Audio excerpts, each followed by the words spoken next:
Solve this two-step equation. It's a two-step equation because it involves two operations, division, shown here, and subtraction, shown here.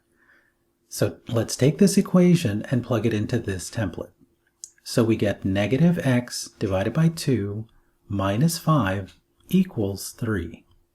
We want to get rid of this term, so we want to add 5 to both sides. So we get negative x divided by 2 minus 5 plus 5 equals 3 plus 5. And as you can see, we've added 5 to both sides of the equation. Simplifying, we get negative x divided by 2 equals 3 plus 5, or 8. This expression involves division, which we can undo with multiplication.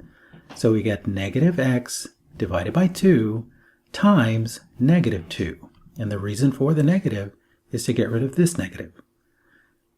Equals 8 also times negative 2. So here we're multiplying both sides of the equation by negative 2. Simplifying, we get x is equal to negative 16.